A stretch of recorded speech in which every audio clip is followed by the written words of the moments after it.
What is up, everybody? Welcome to another fresh take. I got with me Vicky from Fangirl Review. Hey y'all. Okay, so I was out of town last week, so we couldn't do the review for Falcon and Winter Soldier episode one. So we're gonna do both of them today, episodes 1 and 2. As always, these reviews and thoughts are going to be spoiler filled. Just like with WandaVision, we're gonna talk about the episode and give our thoughts on it. So off the bat for episode one, they kicked this thing off with action, which I think was the right call with the whole helicopter Falcon fight to get the whoever the guy was that he had to get, some nobody. But they did bring back Batroc, who was on the Winter Soldier, um, played by George St. Pierre. I thought that was actually pretty cool. I thought the whole sequence was cool, actually. And it was a good way to start it off, just because it pretty much set the tone for the series, in my opinion. What do you think? What, the action? Yeah, as far as that opening sequence was in the Oh, first episode. I'm gonna be honest with you. I found it boring and I missed most of it. For real? Yeah, I was just like, it's boring. Let Wow. me read something. Okay, is that all right? Now what's going on? Yeah, Wow, I didn't hear. I ended up having to like rewatch the like basically like the whole episode because I was like halfway through the episode and I was like, what's going on? Like it didn't catch me at all. But I was Oh, like, okay. hold on, I need to rewatch because I gotta talk about it with Jay. Hold on. And I had to replay the Wow. whole thing, and I zoned out through the first action sequence again. Wow. Okay. Because, like, I will give you this. The first episode is a setup episode because they're setting everything up.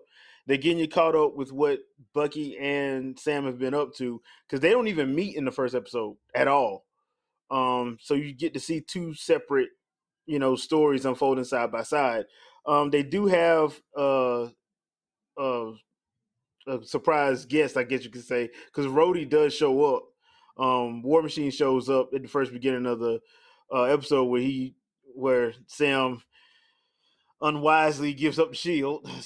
Still don't understand why they did that, but I mean, yeah, ain't nobody telling you had to use the shield, but you could have kept the yeah, shield. you could have kept it. I'm like, bruh, Or that if nothing else, I would have gave it to Bucky or no, I would have gave it to Pepper. I mean, oh you know what I'm saying? Like yeah, yeah. Iron Man's not here. You know what I'm saying? His daughter is still young, but if Captain America, if Steve doesn't have it, then it should be, you know, in the Stark family vault, and Yeah. we'll figure it out later.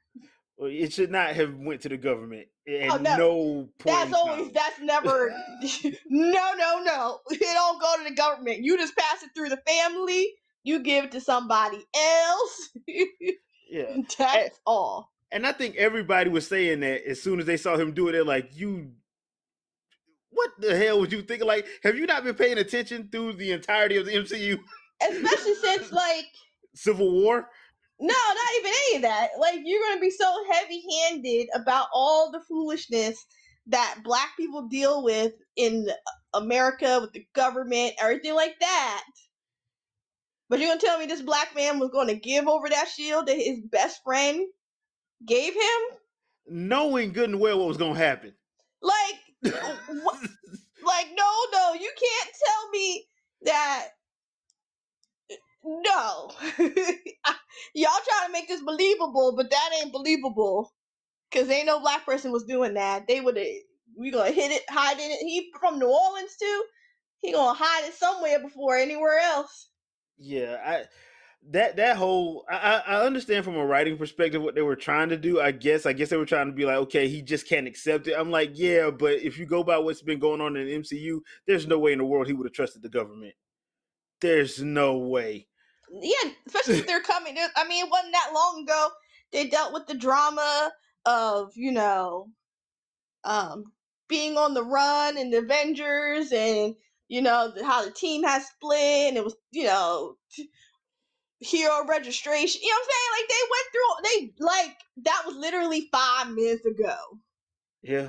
that they went through all of that and saw how the government acted, even though they were the heroes looking out. So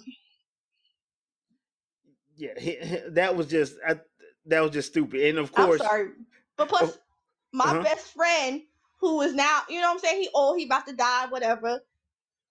My best friend gives me something almost like, before they die. I'm not giving it up, period. Yeah. I don't care who owns it. I don't care if it was like a Fabergé egg that they stole from the Queen of England. I'll be like, well, I guess I'm gonna have to hide this somewhere. Like, you know what I'm saying? Like, I would not. But, I understand for story purposes, but it's not. In no storyline realism does it work. But I understand. I mean, I understand, but I think what they should have did was just go with the idea of, look, you can't be Captain America because you just go in and say it because you know that's what you want to say. They didn't want him because he's black.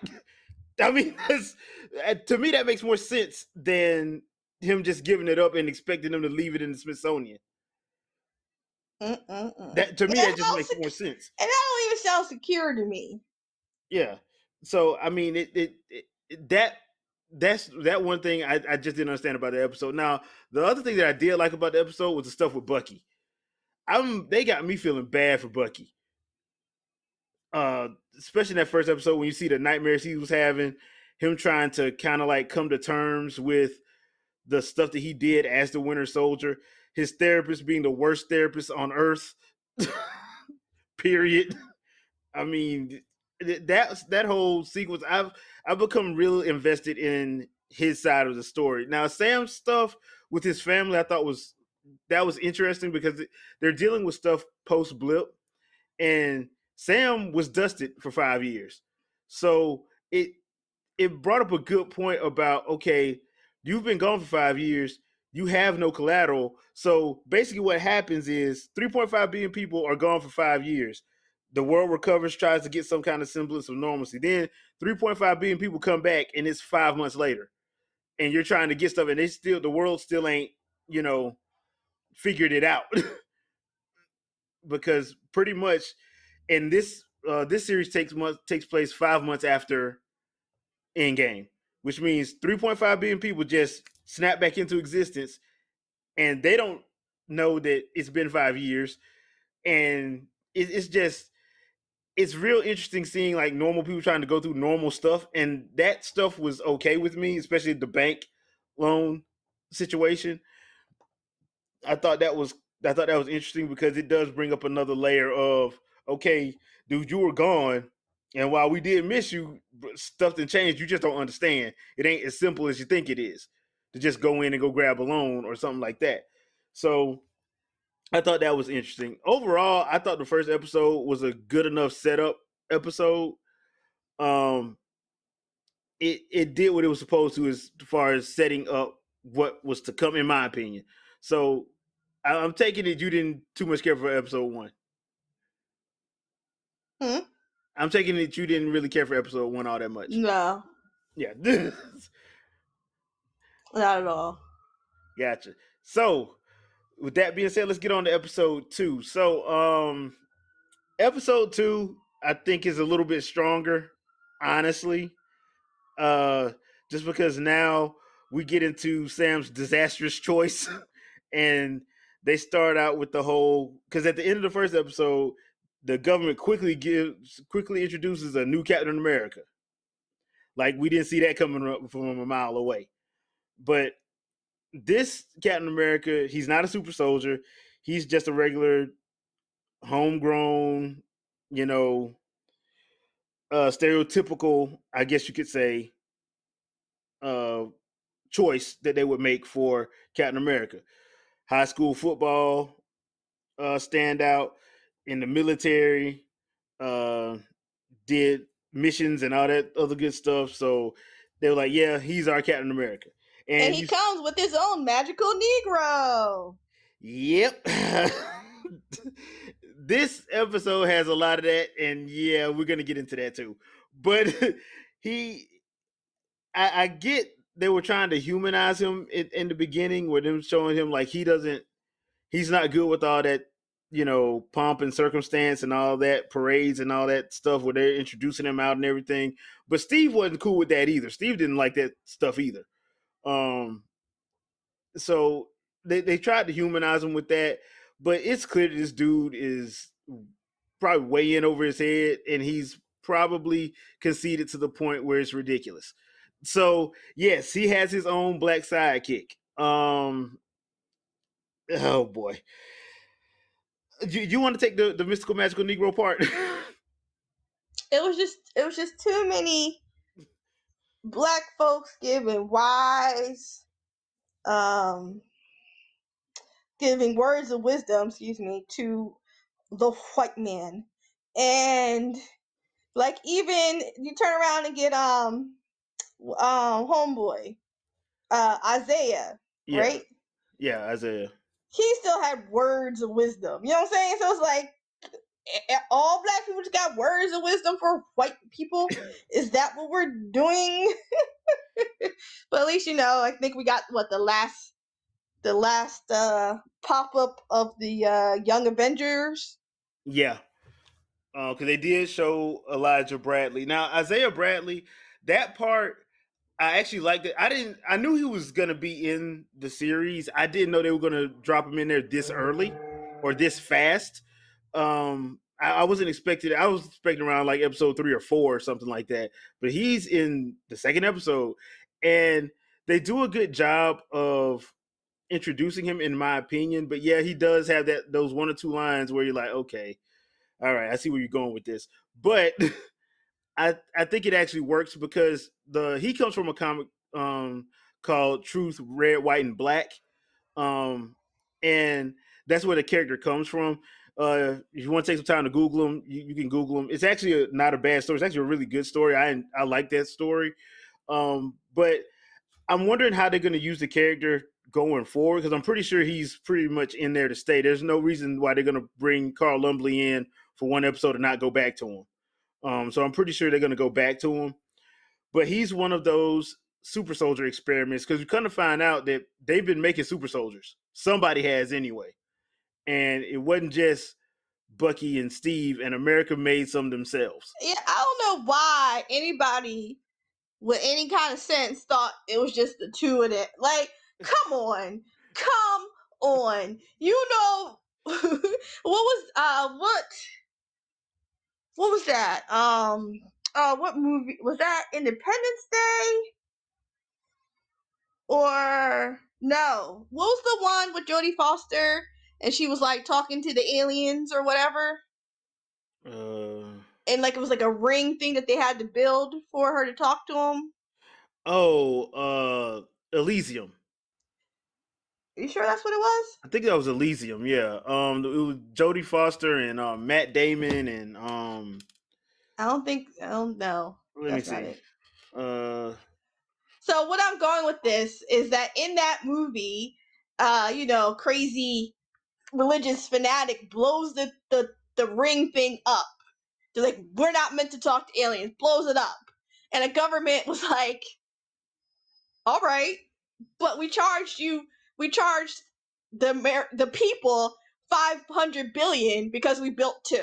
So let's go over here. So that's the same thing. You're like, yeah, here's the two that we did.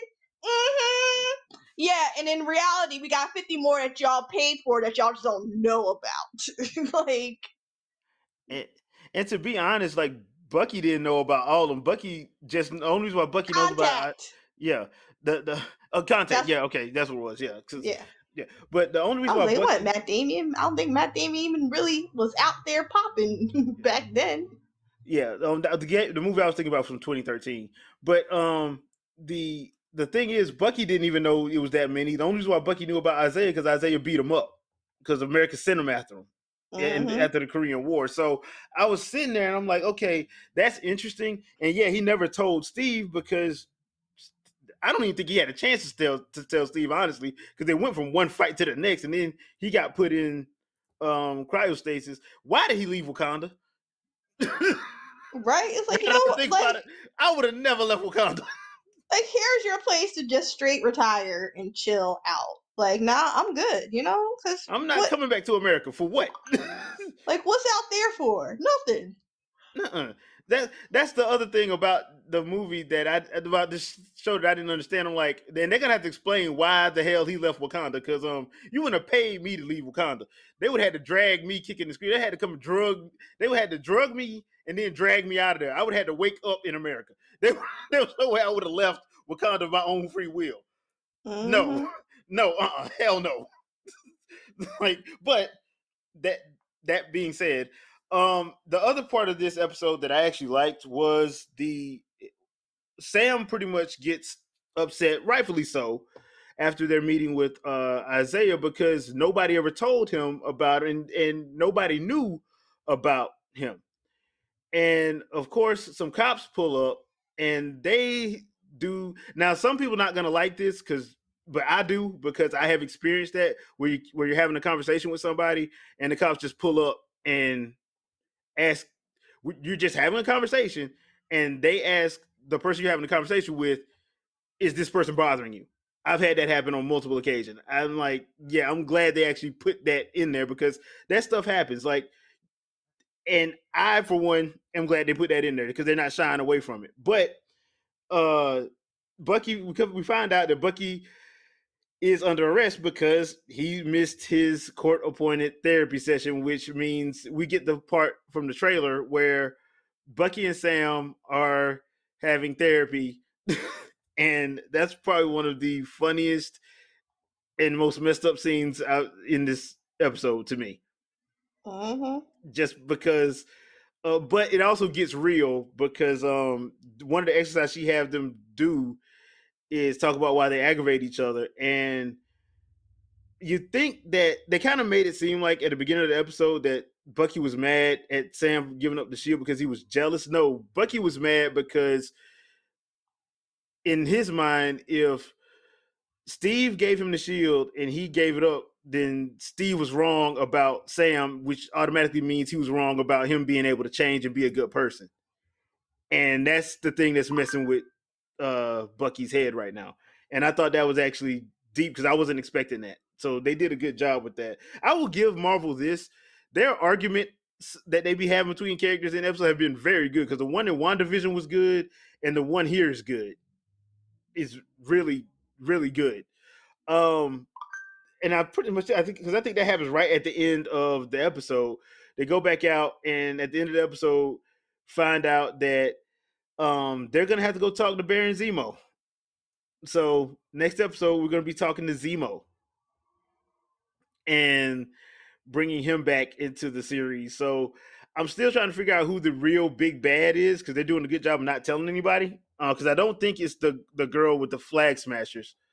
I don't think that's still. I think what they're doing is actually being like vigilantes or something and getting stuff to people that need it. Mm-hmm. And the government is being like, "Nah, you can't give that to them," because the stuff that they were stealing in this episode was actually medical supplies and vaccines and stuff. So I don't think she's the villain per se, and I think we're going to find out probably in the next couple episodes what's really going on as far as that's concerned. But the girl that plays the main girl from the Flag Smashers in this episode, that was the girl from Solo. I didn't recognize her at first, but then I remember that's the girl from Solo who was it from the end of the movie. And I did not know that they had got her to be in this. I actually don't mind. She's actually not a bad actress. Well, that's good. Yeah.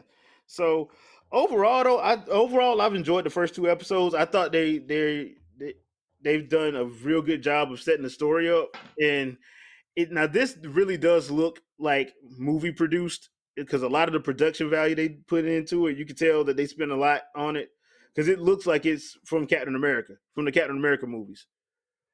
It just has that same look and feel to it. Um, I can say this. I even though the first episode was slow, uh, to me it wasn't bad because I figured it was going to be a setup episode, but I thought this one was way better, and hopefully to keep getting better and going forward. Hopefully, like WandaVision did, where WandaVision just kept getting better and better. Hopefully, this one keeps getting better and better itself. Vikkie, any final thoughts? We should start a drinking game to see how many magical Negro moments happen. We'll be drunk before that. We'd have to watch the episode again. We'd have to watch the episode again. So yeah, I mean, I hate that trope, and I know people don't understand what we're talking about. I hate the trope of the mystical magical Negro. The mystical magical Negro trope is basically when you have a black person just usually show up, usually out of nowhere, more than likely being played by Morgan Freeman or Will Smith, and they help the main character through all their problems by telling them basically common sense stuff. Mm-hmm. And they do that a lot, and I just don't like. And you would think with all the people, because people love to claim that Hollywood is so woke and woke this and woke that. I'm like, not really, because they still use some of the same tropes. You would think that they wouldn't, but they do. So, I hope I hope they stop doing that. We just get to the action. I don't like that, even though it's in the comic like that, because Walker's partner in the comic was Battlestar, but Battlestar did some more stuff too in the comics. He's I'd say probably a C or D list character. I don't even think they've done anything with him in the past 10 years. I don't think, but yeah, he is from the comics. But I mean, it. I never did like the character anyway. I thought it was lame in the comics, and this dude is playing that to perfection because I think he's lame. And I think both of them are lame. Walker and Lamar Hoskins. I think they're both lame, honestly. So I mean, I'm just waiting for Bucky to snap on one of them and just beat the brakes off of him. I'm like, Yeah. Bucky, why are you even putting up with it? Will you just beat them so we can get this on over with, please? I've never wanted Bucky to kill somebody so bad. I'm like, dude, you already don't like him. Punch him in the face with the vibranium arm. Just punch him with that arm. That ought to take care of everything. But I'm interested in seeing where this goes, especially since supposedly there is a character that's supposed to be showing up from the X-Men universe in the next couple episodes. So I'm wondering if it's the character I'm thinking of. I'm thinking it is. So I have to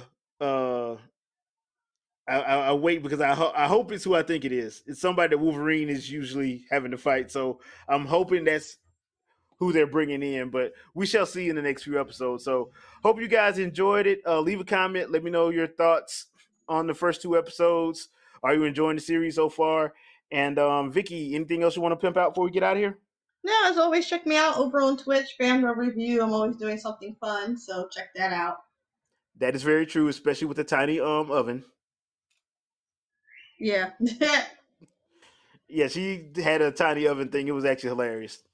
It was good quality moment. Yeah. So check her out, and we'll see you guys on our next episode when we do episode 3, and we'll see you guys then. Peace. Bye.